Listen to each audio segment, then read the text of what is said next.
Каждую неделю на телеканале БСТ загорается красная кнопка. Мы не боимся резких вопросов и прямых ответов. Ведь важно, что истина всегда рождается в споре. С вами Евгений Романов. Здравствуйте.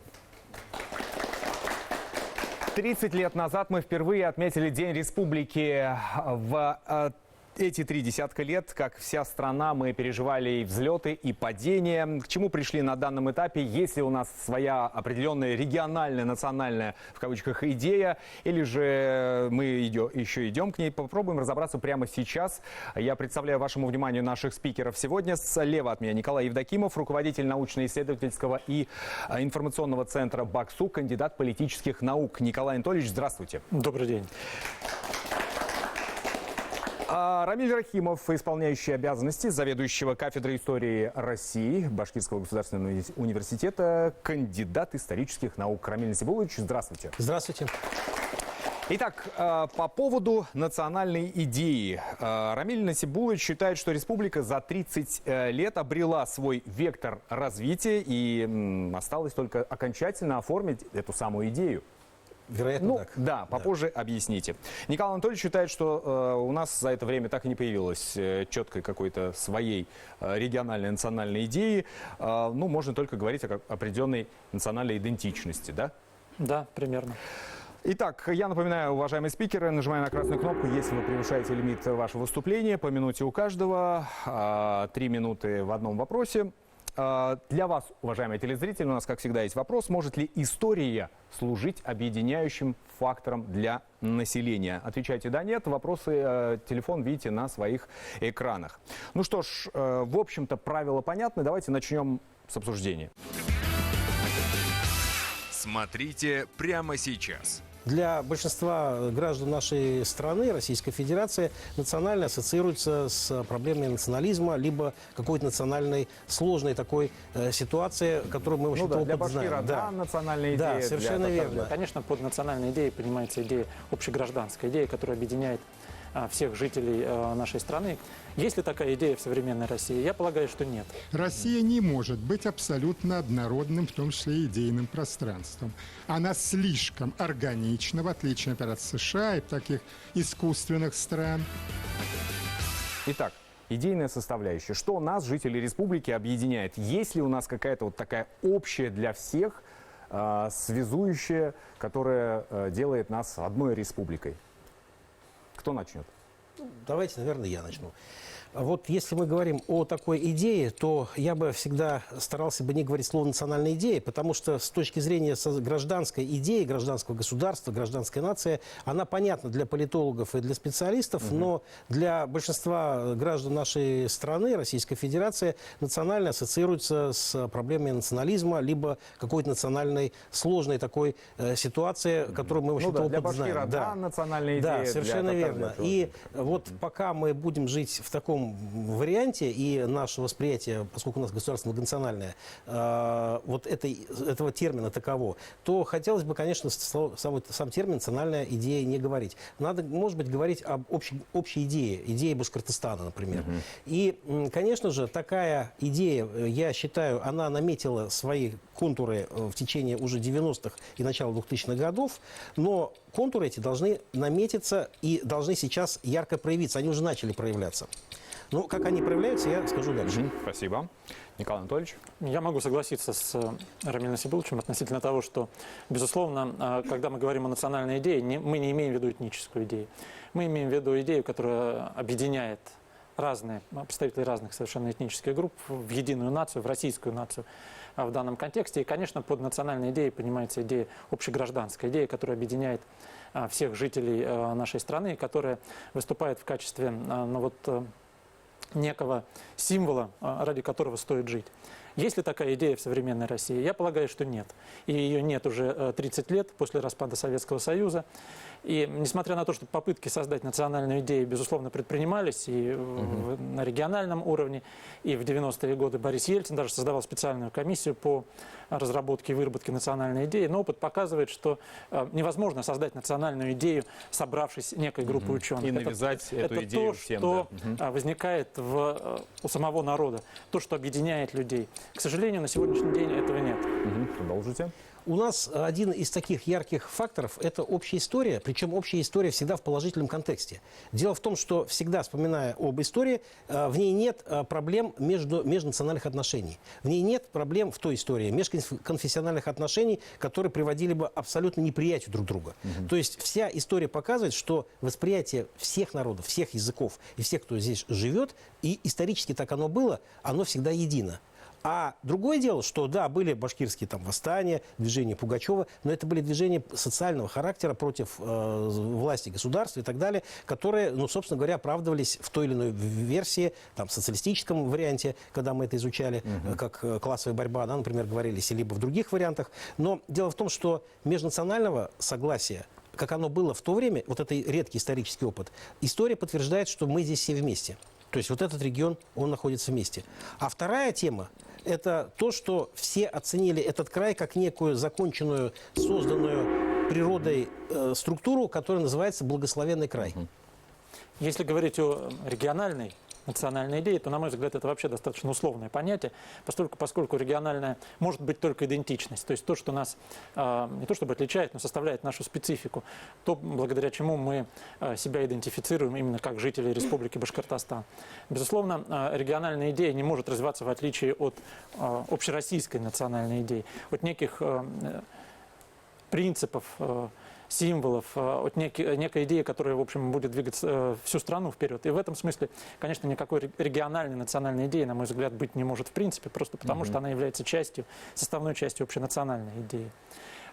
Есть ли она? Ну, как я уже сказал, скорее всего, нет, хотя попытки такие предпринимались. И в истории, в общем-то, история нашего народа, история России показывает, что Россия – это государство во многом идеократическое, в котором идеологические ориентиры всегда играли очень важную роль.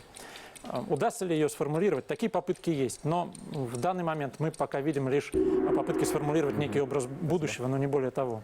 И вот второй очень важный фактор – это так называемый благословенный край. Еще до революции говорили, что ни на какой карте нет такого места, которое называется Башкирия. Есть там Оренбургская губерния или какая-то Уфимская губерния. Но все жители Башкирии знают, где Башкирия начинается, где кончается. И независимо, это башкиры или русские, или татары. То есть все знали, что такое Башкирия. И сейчас для нас, вот для жителей республики и для жителей не республики, четко известно, вот это Башкирия. Мы ее воспринимаем как то, что природа. Вот здесь, наверное, большую роль сыграл башкирский народный эпос «Урал-Батыр» о том, что природа вот это дала, и природа это дала то для того, чтобы мы здесь что-то созидали. То есть, ну, сама природа или к ней отношение говорит о том, что это надо беречь, это надо созидать, и это то, чем надо, ну, так сказать, восхищаться, восторгаться, как, скажем, в древнем башкирском эпосе. И вот это элемент природный, он передался сюда. Как Кавказ немыслим без Эльбруса, так и Башкирия без башкирского края, без башкирской природы немыслима. Спасибо. Последняя минута. При этом, хотя мы и говорим, что национальной идеи, наверное, нет, я полагаю, что существует региональная идентичность. То есть те символы и те понятия, которые объединяют людей, которые живут в Республике Башкортостан, которые живут в Башкирии. И нельзя сказать о том, что они появились в последние 30 лет, что они как-то связаны вот с новым этапом исторического развития Башкортостана. Я полагаю, они были всегда. Это то, что нас объединяет. Это, безусловно, не только природа, это исторические фигуры, это историческое прошлое, это как дореволюционное прошлое, так и славное прошлое советского периода. Ну и, безусловно, те уже новые символы, которые могут появляться в последние годы, как, например, генерал Шаймуратов. Поэтому, несмотря на отсутствие национальной идеи, я не вижу в этом существенной проблемы именно применительно к региону. Есть, потому что те элементы, которые составляют нашу региональную идентичность, они, в общем-то, понятны каждому жителю республики. Спасибо большое. Ну что ж, уважаемые зрители в зале, эксперты, ваше мнение? Ну, я вот не соглашусь, значит, со спикерами, которые, в общем-то, оба отрицают возможность существования регионального варианта национальной идеи. Но при этом я согласен, что вот в масштабе России не удалось федеральной власти сформулировать. И вот та вот игра терминов, слов, вот Алга, Булдарабас, Яхширак, Булдарабас, потом Терра, Башкирия, да, это, в общем-то, определенные попытки, ну, там, успешные, частично успешные, которые в Татарстане имеют место, и вот в Башкортостане, вероятно, в других регионах. Как раз формулирование такой национальной идеи с тем, чтобы регионального плана, но с тем, чтобы все-таки консолидировать вот это население многонациональное для движения в каком-то вот направлении, которое в конечном счете направлено на улучшение, конечно, социально-экономической ситуации. Может быть, модернизации общества, может быть, инфраструктурной модернизации там, с какими-то аспектами. И такие попытки, они осуществляются. И мне представляется, даже вот в Екатеринбурге, в Свердловской области вот была идея Большого Урала, и с некоторой идентичностью уральской. Вот, то есть такие попытки есть, и они вполне логичны, потому что из них, в общем-то говоря, может и сложиться некоторая федеративная национальная идея, то есть если она будет двигаться снизу вверх. Ну, поскольку я участвовал как раз в всех событиях 30 лет назад достаточно активно, много что помнится, я бы отметил вот какие моменты. Первое.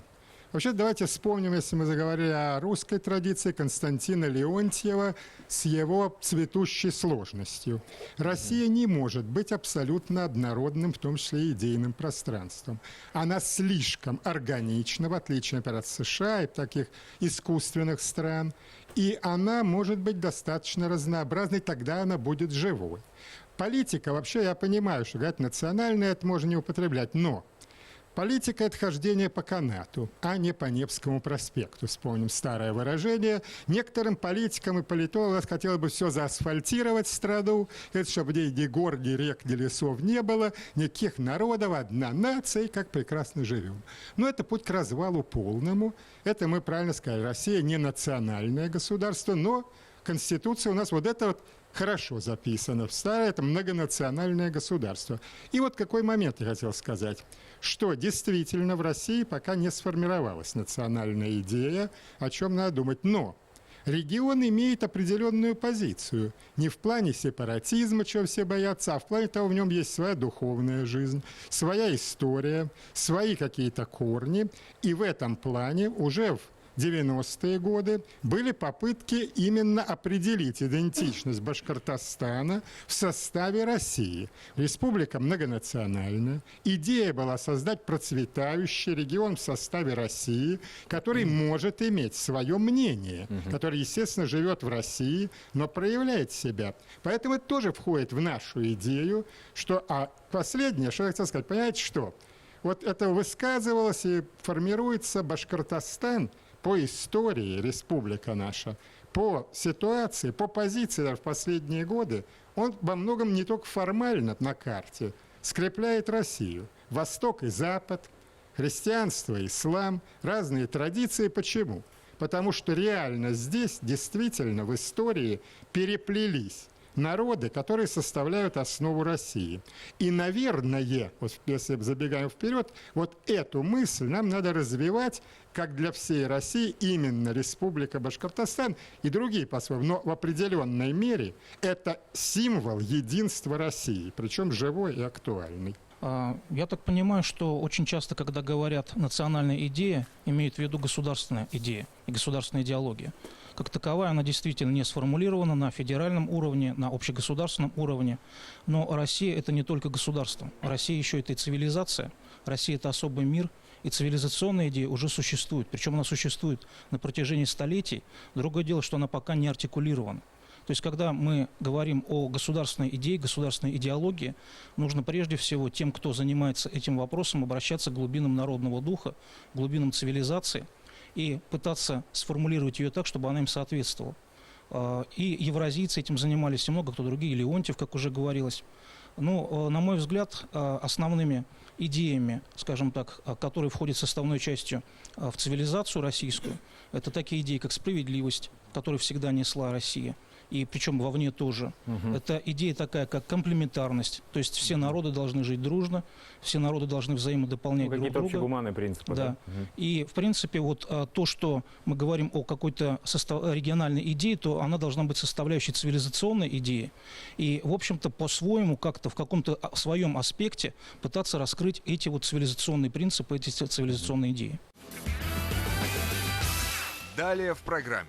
Но развивалась-то и Российская Федерация. Шли процессы и там приватизации, чего только не было. Там были сложные проблемы на Северном Кавказе. Но в конечном итоге, когда все это стабилизировалось, мы понимаем, что мы сохранили гражданский мир, мы сохранили экономическую, хозяйственную самостоятельность. То есть мы мирно прошли этот очень страшный, драматический, тяжелый этап нашей истории. Да, почему?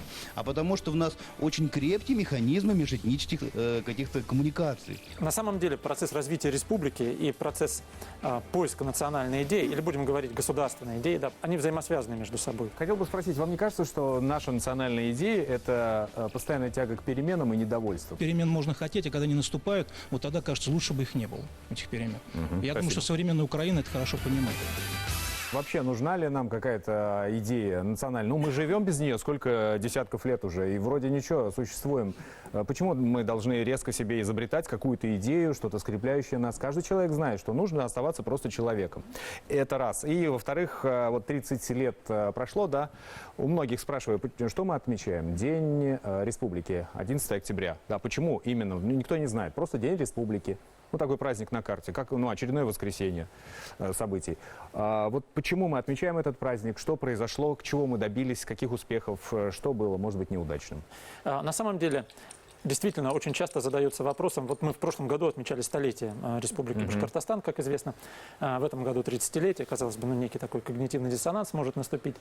Конечно, речь идет о 30-летии принятия декларации о суверенитете Республики Башкортостан и, соответственно, о новом этапе, постсоветском, будем говорить, этапе развития нашей государственности республиканской. Хотя формально эта декларация была принята еще в 90-м году, когда Советский Союз, как известно, существовал, но тем не менее вот мы можем говорить о том, что эти 30 лет следует оценивать, исходя из постсоветского развития. Здесь проблема очень серьезная состоит в том, что на самом деле давать какие-то оценки тяжело, поскольку это очень разные 30 лет с точки зрения развития политической системы, даже экономической системы, не говоря уже о месте России в системе международных, например, отношений. Я, наверное, начну с ответа на первый вопрос, который у нас здесь был задан. Нужна ли такая идея? Я считаю, что в любом варианте для развития любого государства или же государственной структуры внутри государства, где есть федеративные отношения, конечно, идея нужна.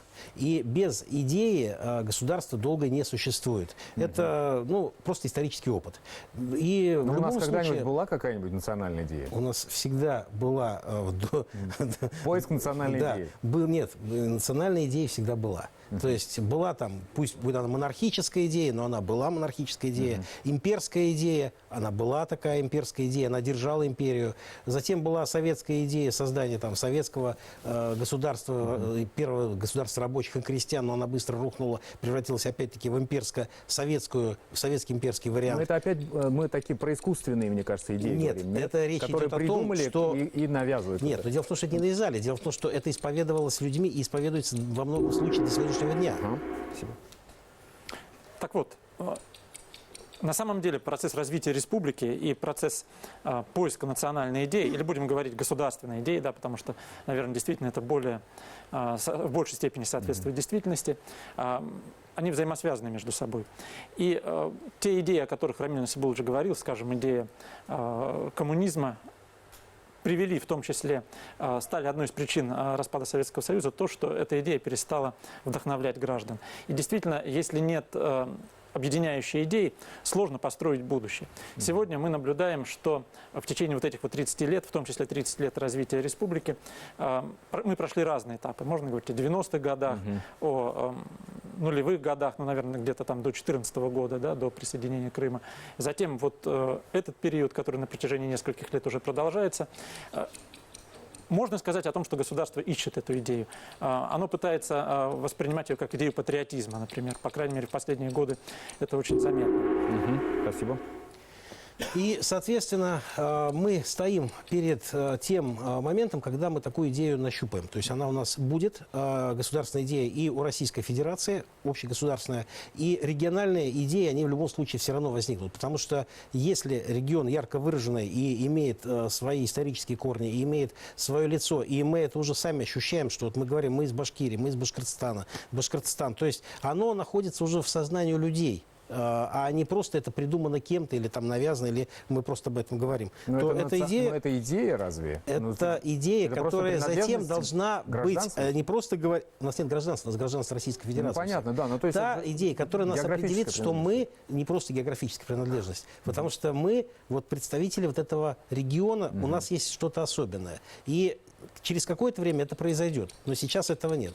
Вот возвращаясь уже ко второму вопросу, который у нас внутри, по поводу того, что у нас было достигнуто за 30 лет, я хочу сказать, что достигнуто было очень много хорошего. Последняя минута. Да, но если мы возвращаемся опять к идее патриотизма, безусловно, она стала одним из объединяющих факторов. И можно говорить, наверное, о том, что власть постепенно начинает нащупывать некоторые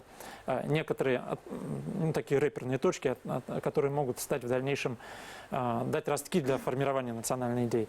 Пока не удалось сформулировать главное, на мой взгляд, это образ будущего. Потому что национальная идея, которая существовала в советский период и даже в досоветский период, она предполагала некий образ будущего, некий образ, к которому люди понимали, к чему нужно стремиться, ради чего следует жить и ради чего они рожают детей и воспитывают их.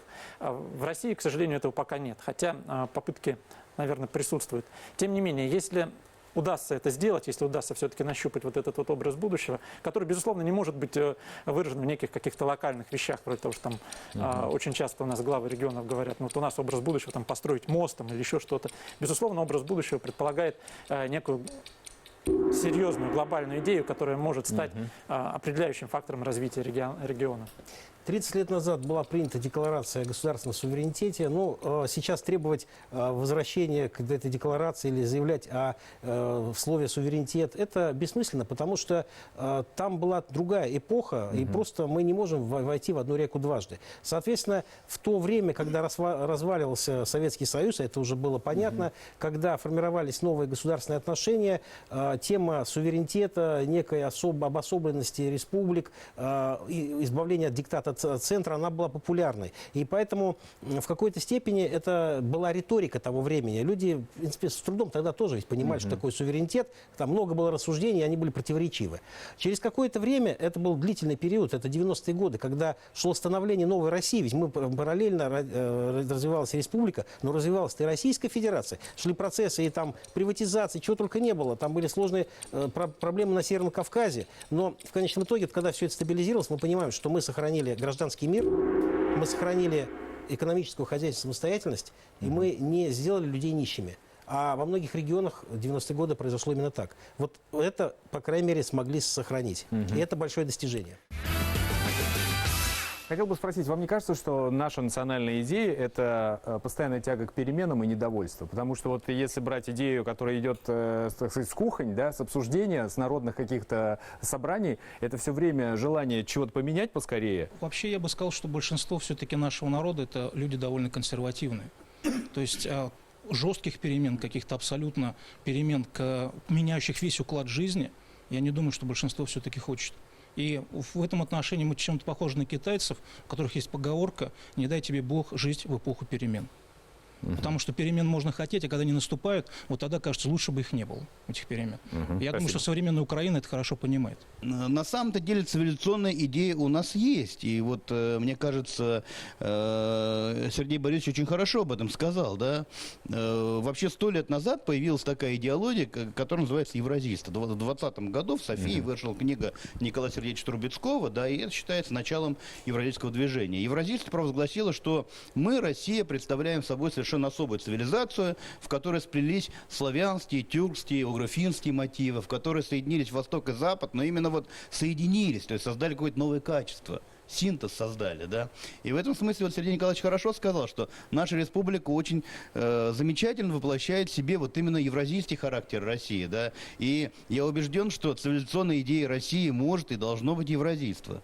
Вот, и в этом смысле вот мы должны какой-то такой вот оттенок евразийству дать. А мы можем дать, потому что у нас уже, так сказать, вот снизу из нашей жизни выросли какие-то механизмы сосуществования наших народов. Да? Вот, когда вот здесь говорилось, какие же наши достижения. Да? У нас огромное достижение. Ведь самое главное достижение, что у нас в страшные 90-е годы не было никаких этнических столкновений, подобных тому, какие пережили, вот, так сказать, другие регионы России. России, да. То есть мы мирно прошли этот очень страшный, драматический, тяжелый этап нашей истории, да. Почему? А потому что у нас очень крепкие механизмы межэтнических каких-то коммуникаций. Недовольство никак не может быть национальной идеей. Во-вторых, почему? когда вы говорите, Почему? объясню. Во-вторых, недовольство, которое вы фиксируете, вы же его не сравнили с другими странами. Я полагаю, что во всех странах население, оно всегда, во все века, чем-то недовольно. И еще неизвестно, кто недоволен. Американцы вот своей ситуации, или мы своей, китайцы своей текущей ситуации, или мы своей. Вы и я такое сравнение не проводили. Потом, другое, это есть или нет это недовольство, оно не может быть основой национальной идеи. Я вот согласен с Николаем Анатольевичем, что национальная идея – это нечто, это концепция, устремленная в будущее. Это объединяющее в будущее. Оно никак не может быть в прошлое. И, на мой взгляд, возникает национальная идея, когда возникает новое государство или происходит это существенное переформатирование этого государства в части вот смены социально-политического строя. Как, например, советская идея, социалистическая идея, она объединяла, я ее хорошо помню, вот, она была устремлена в будущее, там, построение какого-то коммунизма. Совершенно аналогично национальная идея Соединенных Штатов Америки, которая возникла там во время, это отцами-основателями, которые, собственно говоря, придумали ее, вот, и в основе которой идеи либерализма, которые плохо приживались тогда в Европе. Но на, так сказать, чистой территории от монархизма они прижились. Это вот идея либерализма, там, ну, какой-то там вот свободы, возможности индивидуализма, возможности каждому человеку сделать самого себя, вот, и добиться всего, что угодно. Эта идея объединяет вот американцев до сегодняшнего дня, и они тоже, как большая страна, пытаются до сих пор экспортировать эту идею на весь мир. Мы вспомнили вот декларацию нашу о суверенитете. Я бы сказал, вспоминая то время, это было во многом защитой от того развала, который начался в Советском Союзе при Горбачеве, и угроза, которую мы чувствовали, что потеряем и экономику, потеряем уровень жизни, потеряем все, пойдут конфликты, и защита от раннего этого российского реформ, которые были, так сказать, хуже бедствий. Поэтому это была во многом защитная реакция в духе времени, так все принимали. Второй момент. Смотрите, то, что мы сделали с этого времени, принесло России пользу во всех отношениях. Стабильность, экономика, предприятия. Не разрушили очень много. Это уже хорошо. Мне вспоминается изданная в 2014 году книга Евгения Сатановского, ставшего тогда же очень известной медийной персоной, в прошлом и председателя Российского еврейского конгресса, и бизнесмена, до сих пор часто выступающего на телевидении, в частности. И книга эта называется так: «Национальная идея», и вторая часть названия «Шла бы ты». И она рассматривает национальные идеи нескольких десятков государств. В итоге Сатановский приходит к выводу, что наличие национальной идеи – это, да, неплохо, но ее отсутствие ничуть не мешает развитию какого-либо государства. Конкретными примерами, завершая там маленьким, но благополучным государством вроде южноамериканского Уругвая. Но я лично считаю, что попытка создать национальную идею Сурковым, да, известная его концепция суверенной демократии, озвученная в 2007 году, она в части реализовалась, вот, в первой части суверенную. И Россия в мире многими экспертами признается действительно независимым государством, одним из немногих наряду США, КНР, Ирана, может быть, еще в какой-то степени рядом других коммунистических стран, вроде КНДР, Кубы, Венесуэлы. Россия во внешней политике сейчас полностью самостоятельна, особенно с 2014 года. Но что касается внутренней составляющей, все-таки, во-первых, национальная идея должна исходить из глубин, от самого народа. Отчасти эта идея продолжает то, что было в 90-е годы. Все-таки, да, было сказано, что обыватели, ничего плохого в этом нет. Но это очень хорошо, что люди сейчас имеют возможность для благополучной жизни, да, приобретения через ипотеку квартир, недвижимости. Во всех, почти в семьях желающих того есть собственный автомобиль. Это неплохо. Это либеральная ценность. В целом же, вот, если брать идеологию патриотизма, то она... Все-таки это не идеология, и потому это вряд ли может быть национальной идеей. Национальная идея должна быть связана с идеологией, а идеология содержит в себе и теорию, практику решения, в том числе экономических задач. Все-таки в России мы видим очевидные проблемы с экономикой, и есть и социальные проблемы, например, очень высокий уровень неравенства, пожалуй, самое большое неравенство у нас в Европе, по крайней мере, на уровне, например, Индии или Бразилии. Ну, патриотизм не говорит, а как сделать бедных россиян, которых около половины населения, как их сделать побогаче. Средний класс минимален. Высшая школа экономики недавно привела цифры, что средний класс составлял до этого года, до кризиса, связанного с пандемией коронавируса, 24% населения России. Сейчас средний класс – это всего лишь 18% населения России. А государство все-таки ставит задачи не какие-то идеологические, а инструментальные – повысить, улучшить, построить. И поэтому все-таки необходимо решать экономические, социальные задачи в любой идеологии, соответственно, национальной идеи. Далее в программе. Нужна здоровая экономика, чтобы население было здесь, чтобы оно работало здесь, чтобы оно понимало, что оно работает здесь, и для него нужна идея. Сидим на этих ресурсах, боремся за переход с них на технологии уже который год. Не нужно забывать о том, что у людей еще духовные потребности, да. Нужно и их обеспечивать. Мне кажется, что мы в какой-то степени повторяем те ошибки. Мы не знаем в полной мере того общества, в котором мы живем. Страна у нас, нам Господь Бог, Аллах, кто дал очень страну прекрасную, но и сложную.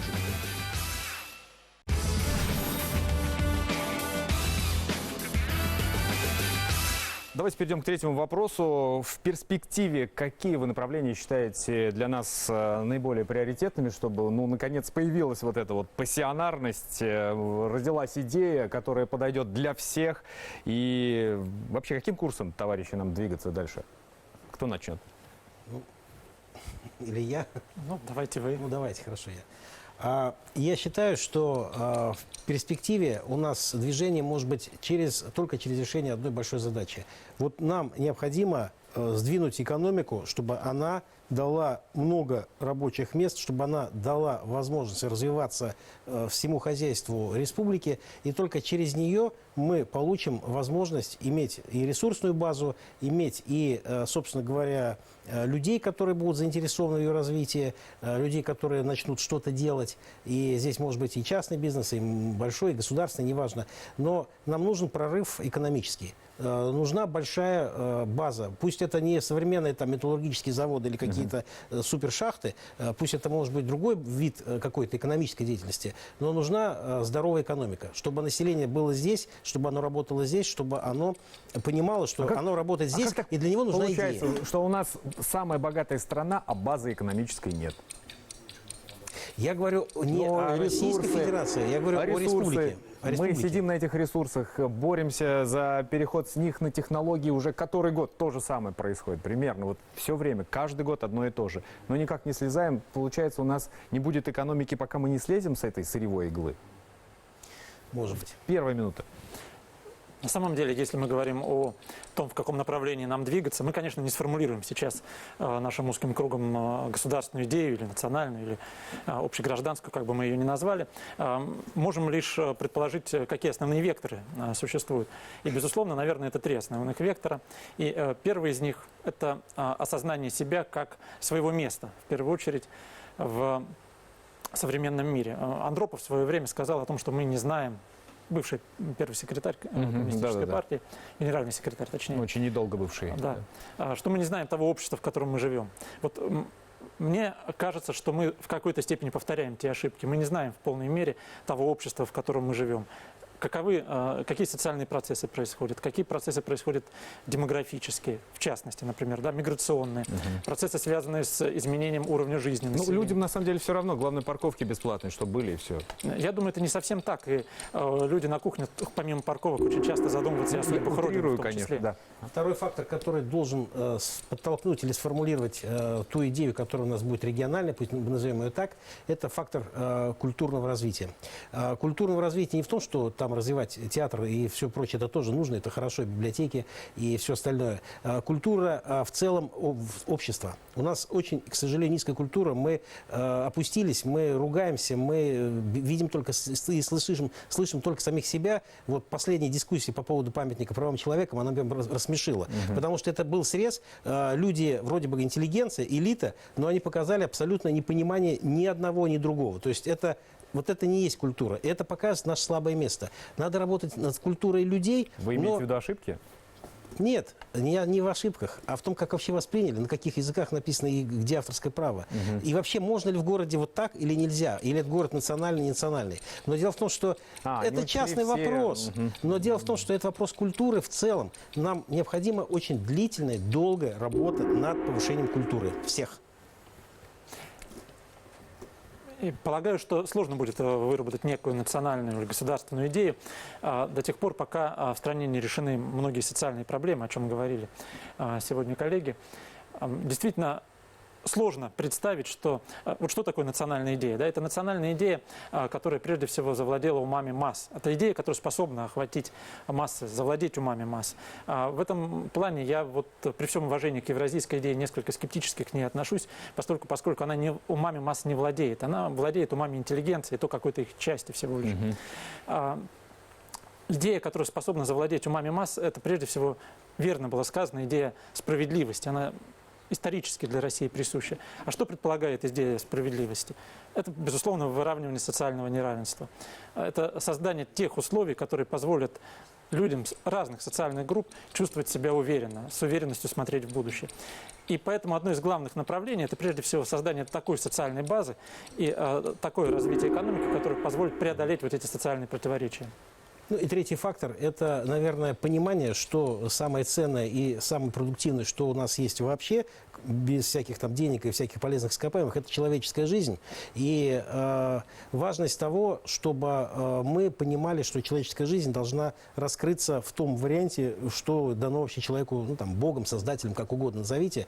Почему? Потому что мы в последние годы, и вот это очень тормозит, и само представление наше о том, что мы хотим показать-то людям, какую мы хотим дать региональную идею, когда мы не ценим человеческую жизнь. Мы забываем, что все мы, при том, что мы дискутируем, что мы иногда там можем и подраться или еще что-то, но мы все вообще-то люди, во-первых. Во-вторых, мы граждане одной страны. Других нету. И вот либо мы понимаем и принимаем, но постараемся, не унижая других, жить вместе в мире, как нам учили, как нас научили предки. И это было, и это хороший опыт. Либо мы превратимся в склочных людей, которые никакую национальную идею никогда не создадут.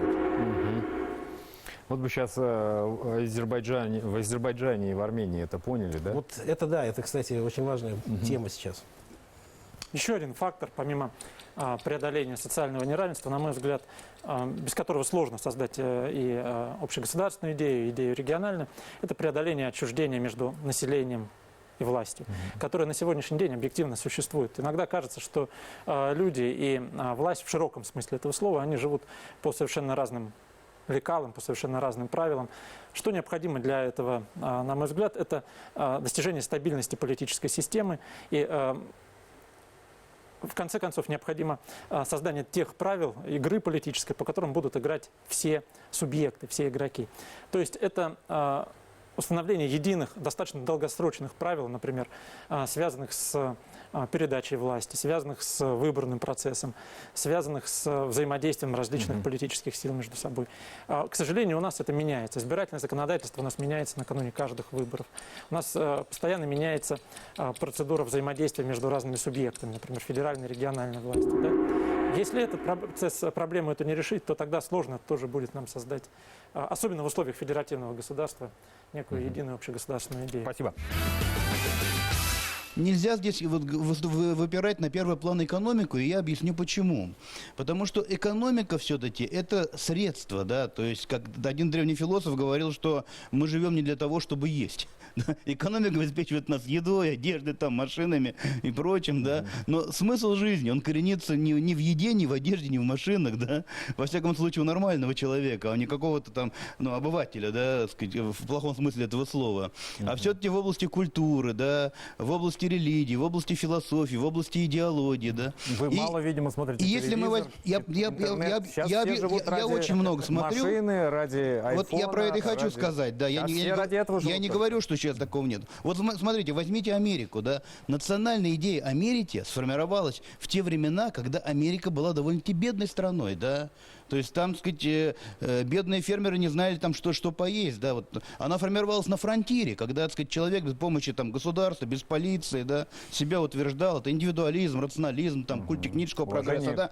То есть у нас национальная идея Советского Союза формировалась когда, в 20-е годы, когда Советский Союз был тоже очень бедной страной на самом-то деле, да. То есть, понимаете, если мы все время будем откладывать и говорить, что вот давайте мы сначала поднимем уровень жизни там, до такого-то, до какой-то линии, а потом подумаем национальной идеи, давайте сделаем то, сделаем это, то мы получим сообщество обывателей, каковым большинство наших граждан сейчас и является. Вы правильно сказали, да? А может быть, ошибка наша в том, что мы хотим человека научить читать Достоевского, но не научить его заработать себе на новую машину постоянно. И поэтому и возникает такое огромное количество интеллигенции, которая вроде бы и культурная, и развитая, но, к сожалению, ни на что не влияет, потому что это люди зачастую под властью экономически активных находятся. Нет, нужно, конечно, понимать, что существуют базовые жизненные потребности, которые, безусловно, нужно обеспечивать. Но не нужно забывать о том, что у людей еще духовные потребности, да, нужно и их обеспечивать. Просто я сейчас не хотел выступать, но вспомнил самое выпуклое проявление, что происходит, когда человек очень сыт. Вот на прошлой неделе мы это видели в Дании, когда там в студию пришли люди взрослые и показали все свое тело, все свои причиндалы десятилетним детям. Вот это образчик высочайшей культуры просто, наверное. То есть культура заключается в том, что есть система социокультурных запретов. И есть такое понятие, как совесть, как стыд, например. А то, что сделали, например, в Дании, а это очень сытное государство, это очень богатое государство, это как раз говорит о том, что у них полное бескультурье начинается. Вот я вспоминаю, як приехали к нам из Швеции, кстати, уже северная страна. Метель была, поехали на Зорге во дворец спорта. Мне потом рассказывал наш глава города. Это меня спрашивают, а почему машины ездят? Метель ведь идет. Как ездят? Ну, ездим, мы так живем. Понимаете, у нас, когда метель, все останавливается, на время объявляется бедствие. Так смотрите, мы живем в стране, действительно, какая вечная мерзлота, тайга. Еще мы ее обустраиваем, поэтому, как сказать, мы жить как маленькая Швейцария не можем. Кстати, я когда писал, Швейцария и не навязывается вроде в учителя. Мы слишком большие. Если у нас не будет идеи, придут те, у кого это есть идея, и заберет у нас и страну, и Байкал. Было уже, что Байкал мы должны отдать под международное управление. Госсекретарь США Мадлен Олбрайт сказала, что Россия такая, она не может Байкалом владеть. Надо его под международное управление и так далее. То есть мы, чтобы жить, должны иметь идею и понимать, что страна у нас, нам Господь Бог, Аллах, кто дал очень страну прекрасную, но и сложную. Ну что ж, спасибо большое. Давайте на этом завершим. Николай Анатольевич, Рамиль Насибулович, спасибо вам за ваши комментарии сегодня. Обсуждали мы нашу национальную региональную идею, то, что нас объединяет. Но я думаю, что главное в любом случае оставаться человеком и соответствовать каким-то общегуманитарным ценностям, которые изначально есть в каждом из нас. Еще раз с праздником, уважаемые жители республики. И на следующей неделе вновь в этом же месте программа «Красная кнопка», как и всегда. Всего доброго.